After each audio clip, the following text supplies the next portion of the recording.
1996년에 미국의 이제 정신의학회 병원협회에서 한 책을 하나 펼쳐냅니다.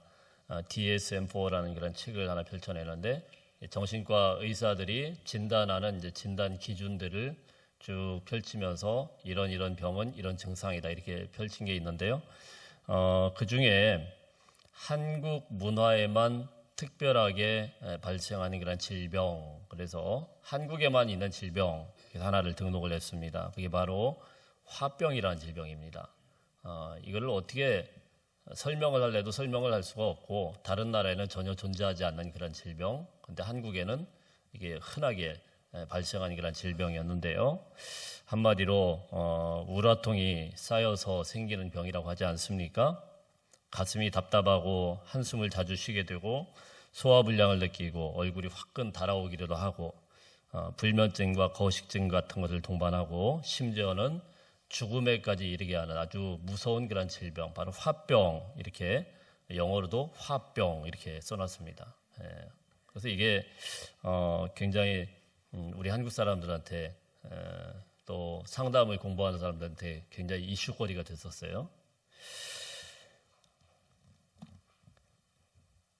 그래서 이 여성들이 과거에는 이 가부장적인 이런 사회에서 온갖 그 차별을 많이 겪으면서 이렇게 자라나지 않았습니까?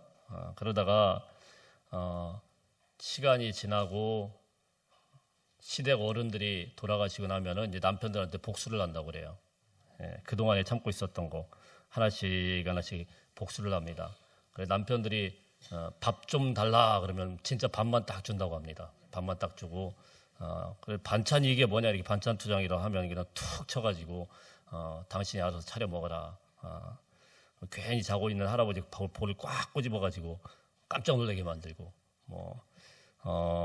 하여튼 그래도 이제 마음에 안 들면은 재산 분할하자.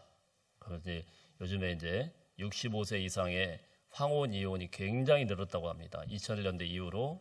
근데 이제 과거와 같은 그런 사회 시스템도 아니고 여성들도 이제 자기 할 말을 하고 다 이런 사회로 많이 변하게 되었는데요. 그 여자들이 나이가 들면은 필요한 것이 5가지가 있대요. 첫 번째는 돈, 두 번째는 건강, 세 번째는 딸, 네 번째는 친구, 5번째는 강아지. 아들하고 남편은 순위에 들지를 못했습니다. 아들하고 남편은 아무 필요가 없대요. 착한 아들은 엄마 말 잘 듣고 공부 잘하고 속 안 썩이는 아들이, 근데 나쁜 아들은 어떤 아들이냐면 지 애비 닮은 아들이랍니다. 남편은 덩어리라고 하죠. 집에 두고 오면은 부담 덩어리, 같이 나오면은 애물 덩어리, 혼자 내버려두면 걱정 덩어리, 마주 앉으면 왼수 덩어리.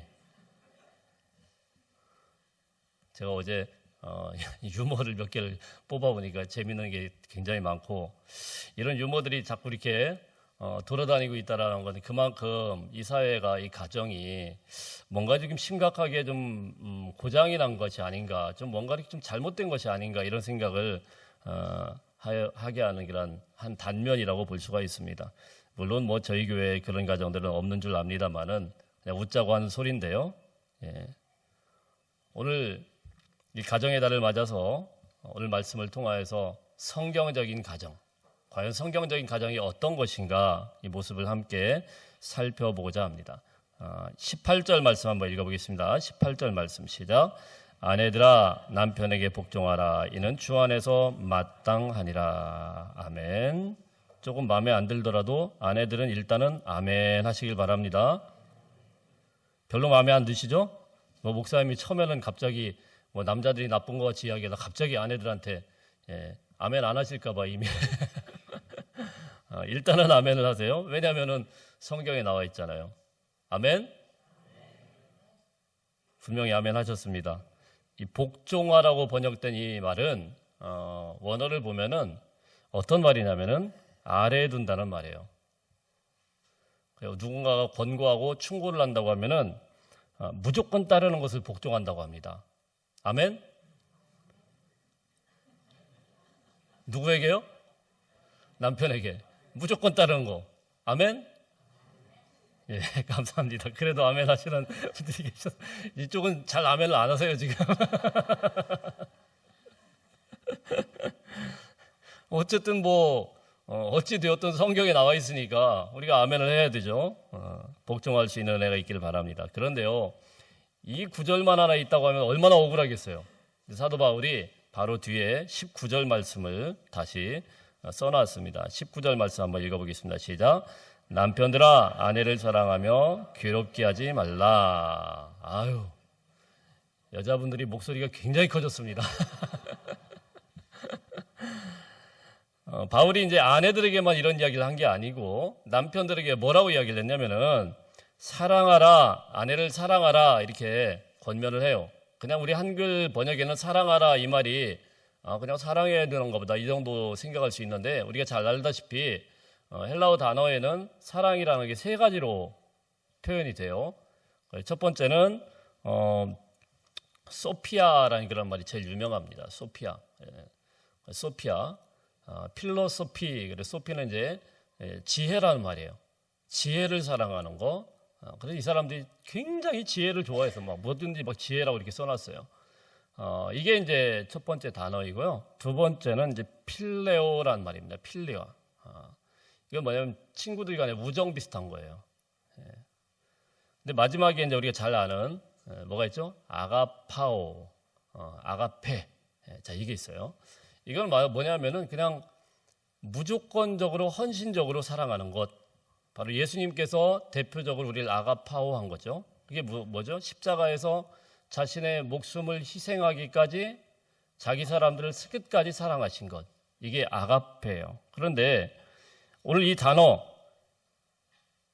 19절 말씀에 아내를 사랑하며 라는 이 말이 무슨 단어를 썼을까요? 아가파오라는 단어를 썼어요. 이 말은 무슨 말이냐면은 아내를 사랑하는데 그냥 사랑한 게 아니고 예수님께서 우리에게 희생하면서 사랑하듯이 너희도 아내를 위하여서 어떻게 하라는 겁니까? 목숨 다 내놔라 이런 말이에요. 그러니까 아멘 할만해요, 안 해요? 이제 할만하죠? 아니 이런 남자라고 하면은 이런 남편이라고 하면은 복종하라는 거 복종할 만하지 않습니까? 그래도 그래도 안 되나요? 자, 그래서 이게 좀 더 구체적으로 에베소서 5장 25절 말씀에 보면 이렇게 표현이 되어 있습니다. 남편들아 아내 사랑하기를 그리스도께서 교회를 사랑하시고 그 교회를 위하여 자신을 주심같이 하라 이렇게 되어 있어요. 그러니까 주님을 사랑한다고 하면은 주님이 우리에게 주신 것처럼 너희도 아내에게 그대로 주라라는 그런 말씀이에요. 그러니까 남편이 아내를 위하여서 진짜로 죽어들 그 죽음까지 각오하고 희생하고 아내를 덮어주고 사랑하라라는 겁니다. 우리 남편분들 그렇게 사랑하시길 바랍니다. 한 3분만 아멘 하신 것 같은데. 아멘? 예. 그렇게 사랑하라는 거예요. 자, 여러분 이런 남편들 그리고 이런 아내들. 자, 이게 오늘 사도 바울이 정해주는 그리스도인의 이 가정의 모습이다 이렇게 말씀을 하고 있습니다. 아내들에게 이야기를 합니다. 아내들이여 복종하십시오. 여성분들 대답하시길 바랍니다. 아멘. 남편들이여 아내를 사랑하되 목숨처럼 사랑하시길 바랍니다. 예, 아멘. 근데 바울은요 여기에서 끝난 게 아니에요. 오늘 말씀을 자세히 보면 남자들에게만 한마디 더 합니다. 남자들에게. 남편들아 아내를 사랑하며 뭐 하지 말라고요?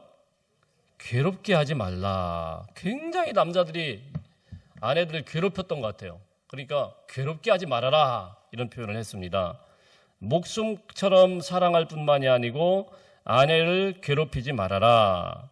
그러니까 남편들이 아내를 막 지배하고 괴롭게 하고 부려먹고 막 그런 일들이 많았는데 사실 이 원어를 보면은 괴롭게 하지 말라 이런 말보다는 괴롭게 하는 것을 당장 그만둬라 이런 말입니다.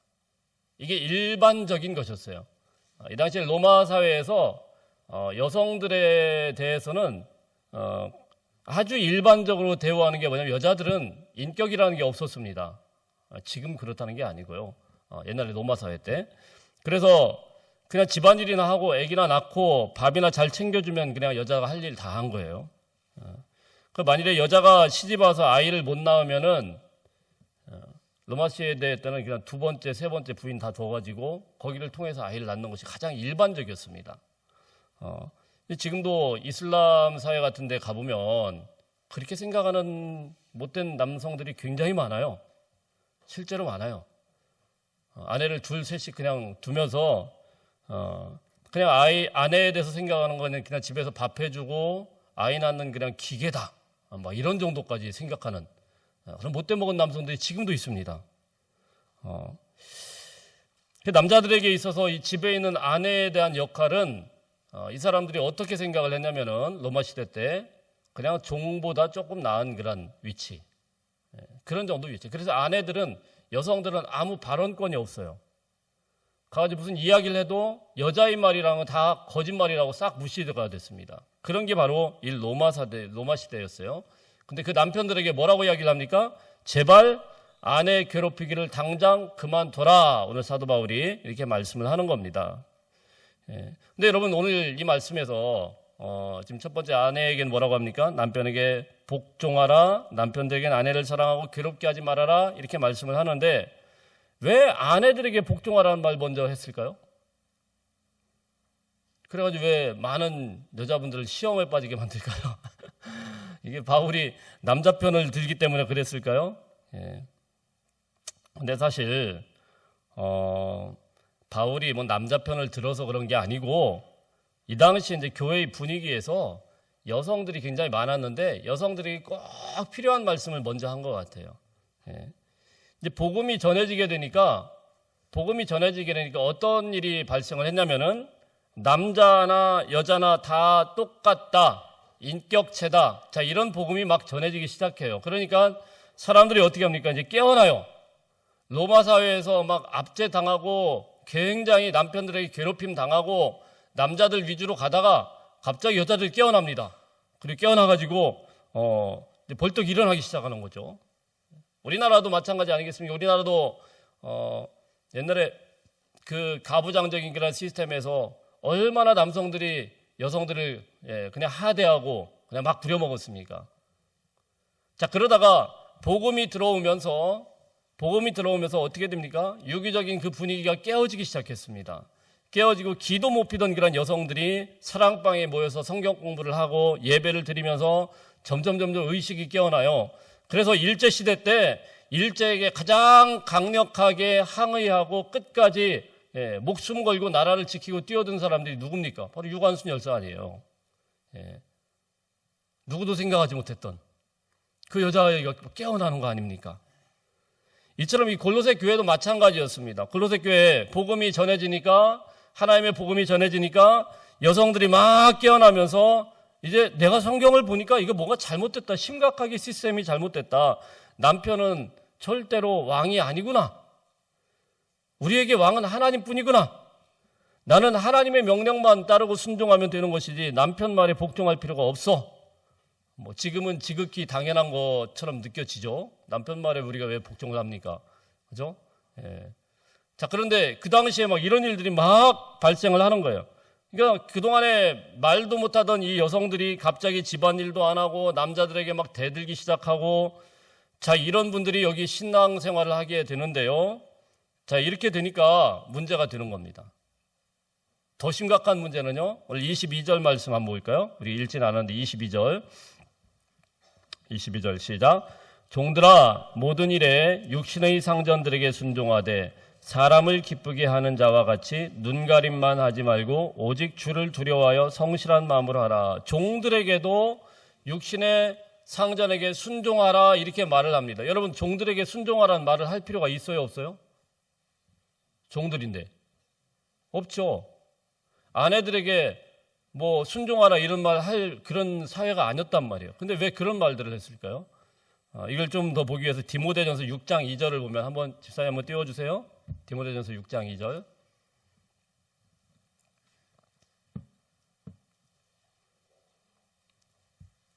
확인을 해야죠, 이런 거는. 디모데전서 6장 2절.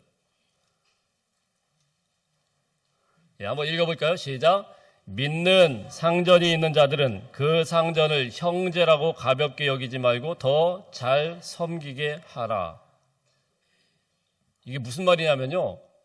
아니, 지금 로마 시대예요. 지금 이 시대가 아니에요. 근데 믿는 상전이 있는 자들이 그 상전을 어떻게 여긴다고요? 형제. 이게 말이 됩니까, 여러분? 옛날에 우리나라 노비들이 갑자기 주인한테 형제님 이래버리면은 이게 말이 돼요, 안 돼요? 말도 안 되는 그런 일들이 지금 발생하는 거예요. 왜요? 주님의 복음을 받게 되니까 깨어나기 시작하니까, 의식이 깨어나니까 종들이 갑자기 교회 안에서 형제님 그러니까 진짜 형제님인 줄 알고. 예. 제가 군대 생활할 때 교회에서 이제 일들을 이제 일반 병인데 교회에서 이제 뭐 이런저런 일을 맡겼습니다. 그리고 찬양 인도도 하고 중고등부 애들 성경 공부도 가르치고 자 이러다가 중고등부 부장님이 대령님이셨거든요. 이 대령님이 이제 교회에서는 집사님 이러고 다니는 거예요. 교회에서 뭐 풀승 이러고 다니면 이럴 수는 없으니까. 그러다가 이제 제가 이제 헌병대 생활을 하니까 어느 날 이제 당직에 걸리신 겁니다. 이 대령님이 다 저쪽에서 다 당직에 간다 순찰에 오는데 저도 모르게 안녕하십니까? 군대에서 이게 습관이 되어버린 거예요. 교회 안에서 이 사람들이 형제님 이러다가 갑자기 집에 가서도 형제님 이러고 이 아내들도 집에 가가지고 교회 안에서 그냥 뭐 남편하고 뭐 이렇게 남의 집도 다 이야기 듣다가 갑자기 남편에게 밥도 안 해주고 말도 안 듣고 다 이렇게 되는 겁니다. 그러면 너나 나나 똑같다. 자 이렇게 되기 때문에 이것이 로마 사회에서 굉장한 문제가 됐어요. 사실 로마가 기독교를 핍박하는데 가장 큰 어려움을 제공했던 게 바로 이런 시스템이 붕괴가 된 겁니다. 왜 그러냐면 여러분 지금과 같이 어떤 뭐 기계가 사회를 움직이는 게 아니고 순전히 사람의 노동력으로 사회가 움직여야 돼요. 로마 시대 인구가 굉장히 많은데 그중에 3분의 2가량은 거의 노예였습니다. 이 노예들이 사회에서 다 일들을 해줘야 움직이는 것이고 여성들이 집에서 밥도 좀 해줘야 남자들이 힘을 얻고 나가서 군사 힘도 싸우고 이렇게 되는데 갑자기 예수 믿고 나서 이 사람들이 막 변해요. 그렇게 되니까 안 그래도 로마가 기독교를 눈에 가시처럼 여기면서 저거 어떻게 할까 이렇게 보고 있는데 예수만 믿으면 사람들이 갑자기 형제님 남편한테 밥은 네가 해먹어라 이렇게 되니까 이거 안 되겠죠. 그래 우리 주님 이 바울이 굉장히 강하게 사실 아내들에게 엄하게 명령을 내린 겁니다. 아내들아 남편에게 복종해라. 네가 마음에 들든 안 들든 복종해라. 예. 그리고 그 뒤에다가 한마디 더 붙였습니다. 이것이 주 안에서 마땅하니라. 아멘. 예. 사랑하는 성도 여러분, 이거는 바울 시대만 적용되는 그런 말씀일까요? 로마 시대만 적용되는 말씀일까요? 아닙니다, 여러분. 성경에서 대전제와 대원리들을 우리에게 가르쳐 주는 겁니다. 일단은 우리가 조금 끝까지 한번 잘 들어보실 필요가 있는데요. 아내들에게는 남편에게 복종하라 이 말씀을 잘 새기시고 남자들은 어떻습니까? 아내를 사랑하기를 목숨처럼 사랑하라. 자, 이것이 가정을 운영하는 가장 큰 틀이다 이렇게 보시면 되겠습니다. 근데 문제는 뭐냐면요. 우리가 뭐 저도 남자 입장이지만 여자분들 입장에서 그런 남편들 찾아볼 수 있어요, 없어요? 아내를 위해서 목숨까지 버린 있기는 있어요. 예, 진짜 있습니다. 정말 바라기는 여러분의 곁에 계신 이 남편분께서 정말 그렇게 나를 위해서 목숨까지도 버릴 수 있게 그렇게 사랑할 수 있기를 주님의 이름으로 축복합니다. 아멘. 예, 그렇게 믿으셔야 사랑을 하죠. 예, 그럴 거예요, 실제로. 자, 그런데 이게 참 어려운 거예요. 이 시대 때 우리가 찾아보다 보면 그런 사람들이 참 없어요. 말로는 그렇게 하는데, 사실 말로는 그렇게 하는데, 내가 우리 아이를 위해서 목숨까지도 버릴 수 있다 이렇게 말로는 그렇게 하는데 정말 아이를 위해서 목숨까지 내놓는 그런 부모들 쉽지 않습니다. 정말 쉽지 않아요. 막상 닥치면 그렇게 쉽지 않아요. 그래서 사실 이런 말씀들이 굉장히 중요한 겁니다. 만일에 그렇지 않으면은 어떻게 될까? 오늘은 사실 제가 가르치려고 말씀을 준비했습니다. 잘 들어보세요. 베드로 사도가 이렇게 이야기했어요. 베드로전서 3장 1절 말씀. 베드로전서 3장 1절 말씀. 한번 읽어볼까요? 베드로전서 3장 1절.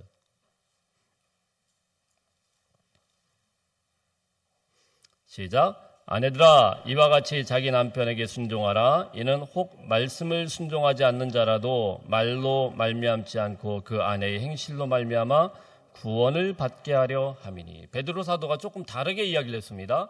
남편에게 순종하라. 그 순종해야 되는 것은 무엇입니까? 혹시 말씀을 순종하지 않는 자라도. 이 말은 뭐예요? 원래 말씀에는 남편들은 목숨을 다 바쳐서 아내를 사랑해야 되는데 그거 순종하지 않는 그런 남편이 있다고 한다면 어떻게 해야 됩니까? 그 아내의 행실로 말미암아 구원을 받게 하려 함이니. 그럴지라도 어떻게 하라는 겁니까? 순종하라는 거예요. 왜요? 그것을 통해서 남편이 구원을 받게 하기 위해서. 그리고 혹시 말씀에 순종하지 않는 그런 불순종하는 비신자, 하나님을 믿지 않는 그런 남편들, 하나님의 말씀을 거역하는 그런 남편들이 있다고 할지라도 아내들은 어떻게 하라는 겁니까? 순종하라는 거예요. 아, 억울하죠. 정말 억울하죠. 그 이유가 뭐예요? 순종함으로 전도하기 위해서. 주님 앞에 순종하듯이 남편에게도 똑같이 순종하라. 죽게 하듯 하라. 이렇게 말씀을 하고 권면을 한 겁니다. 오래전에 한 프로그램에서 80 넘으신 노인 부부께서 나오셔가지고 막 이야기를 합니다. 할아버지가 나와서 문제를 내고 할머니가 맞추는 건데 할아버지가 이야기를 합니다. 천생연분이라는 글씨가 딱 나오고 천생연분. 다 할아버지가 설명을 하고 마누라 당신과 나 사이가 뭔가? 할머니가 한참 생각하더니 왼수. 할아버지가 굉장히 당황한 거예요. 아니 그거 말고 내자. 평생 왼수. 여러분 남편이 왼수입니까? 그런데 오늘 성경에서 뭐라고 해요? 이 원수와 같은 남편이라고 하더라도 그것을 이길 수 있는 방법은 존경과 순종이라는 겁니다. 그래서 예수님께서 이런 말씀을 하셨어요. 원수를 사랑하라.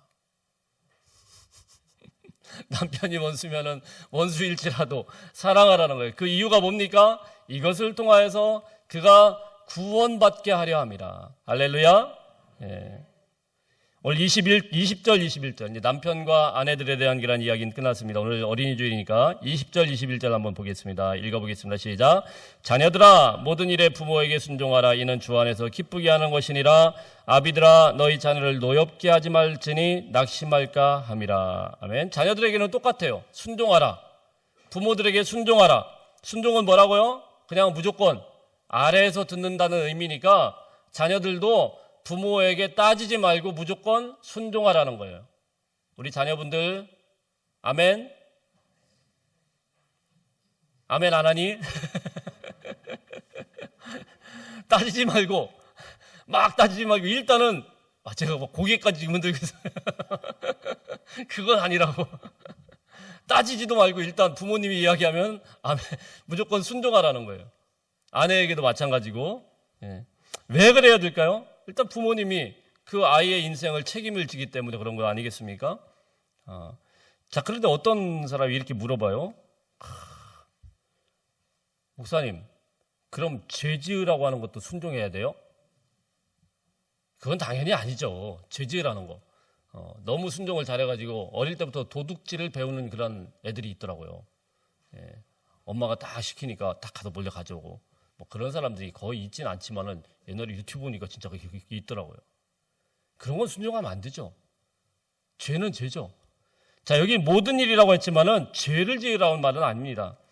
자, 그런데 아비들에게 또 똑같이 이야기를 합니다. 여기는 22절 보면 21절 보면은 엄마는 있어요, 없어요? 있어요, 없어요? 엄마가 문제가 아니고 아비들이 항상 문제였어요. 그렇죠? 아비들아 뭐라고 했습니까? 아비들아 시작. 아비들아 너희 자녀를 노엽게 하지 말지니 낙심할까 함이라. 이 아비들이 항상 골칫덩어리고 문제였던 것 같아요. 그래서 노엽게 하지 말아라, 자녀들을 화나게 하지 말아라, 이렇게 이야기를 합니다. 뭔가 아비들이 뭔가 자녀들의 마음을 좀 불편하게 했어요. 그래 화나게 하지 말아라. 그러니까 참 힘들어요, 그죠? 어떻게 애들을 화를 안 나게 만들까? 근데 이거를 좀 자세히 보면은 화를 낸다라는 말이 그냥 화를 내는 게 아니고 흥분해가지고 화를 내는 걸 얘기하는 겁니다. 광분하지 않도록, 막 폭발하지 않도록 아이들을 잘 다스리고 가르칠 의무가 누구에게 있습니까? 아비에게 있어요. 왜 아비에게 있을까요? 이거는 유태인 사회를 우리가 이해를 할 필요가 있는데, 유태인 사회는 아비들이 무엇을 하냐면은 아버지들이 하는 일이 딱 하나 있습니다. 엄마들은 주로 다 살림을 다 해요. 살림도 하고 그 안에서 돈도 벌어오고, 참 좋죠. 돈도 벌어오고 살림도 하고 애들 교육도 시키고 다 엄마들이 다 합니다. 예. 그 아비들은 뭐 하냐? 아비들은 결혼하자마자 예전에 그 유태인 그 교육하는 비디오를 보니까 결혼하자마자 남편은 어떻게 하면 1년 동안 거의 집을 못 들어가게 합니다. 공동체 생활을 해요.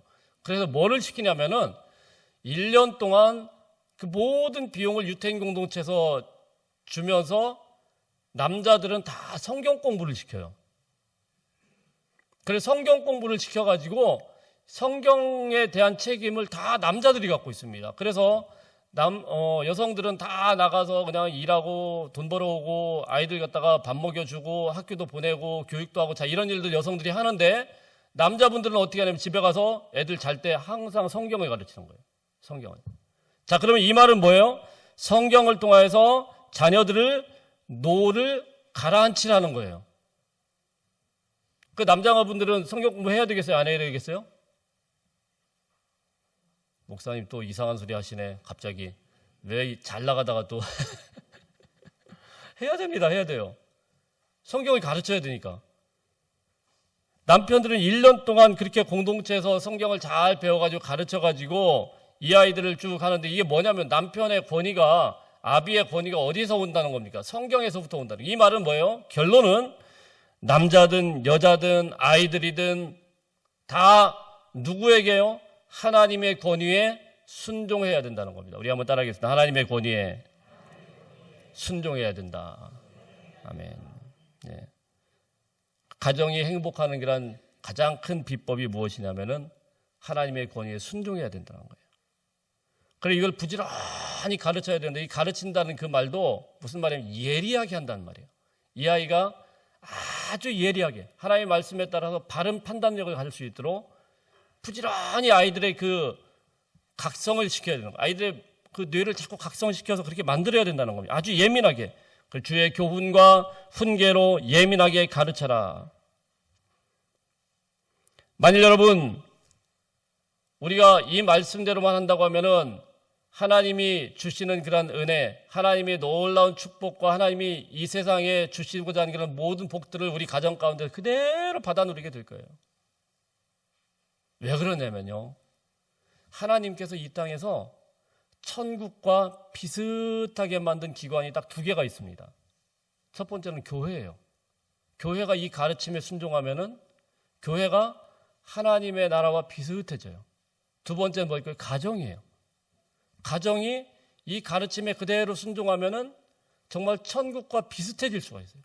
근데 왜 이렇게 가정에서 맨날 막 못 살겠다, 애들이 그냥 광분을 해가지고 막 난리가 나고 우리 교회 안에서 그냥 막 또 싸우고 막 이렇게 될까요? 우리가 이 가르침에 순종하지 않았기 때문에 그런 거예요. 사랑하는 성도 여러분, 5월 이 가정의 달에 또 어린아이들 어떤 모습으로 이 아이들을 또 가르치고 세워나가야 될지 오늘 이 말씀을 통해서 우리가 다시 한번 하나님의 말씀을 붙잡고 가정들마다 세워질 수 있는 은혜가 있기를 주의 이름으로 축복합니다. 예. 반드시 세워져야 되고 바르게 세워져야 되고, 이렇게 또한 하나님이 경영하시는 그런 가정들이 또 그렇게 우리 다음 세대가 하나님의 말씀대로 자라난 그런 사회가 앞으로 그 아이들이 펼쳐나갈 그런 사회가 또 하나님께서 보시기에 얼마나 아름답고 얼마나 기쁘시게 변하게 될지 우리는 날마다 기도하면서 우리 아이들 오늘 찬양도 예쁘게 했는데 정말 예쁘게 이 아이들을 세우고 가르칠 책임이 우리 모두에게 있는 것입니다. 오늘 어린이 주일인데 좀 딱딱한 그런 말씀들을 했지만은 잘 보시고 우리 아이들 볼 때마다 더 정말 뜨겁게 사랑하시고 더 놀랍게 이 아이들을 품고 기도하며 하나님의 아이들로 또 하나님의 백성들로 하나님의 가정들로 세워져 나갈 수 있는 저와 여러분이 되시기를, 가정들이 되시기를 주님의 이름으로 축복합니다. 우리 기도하겠습니다.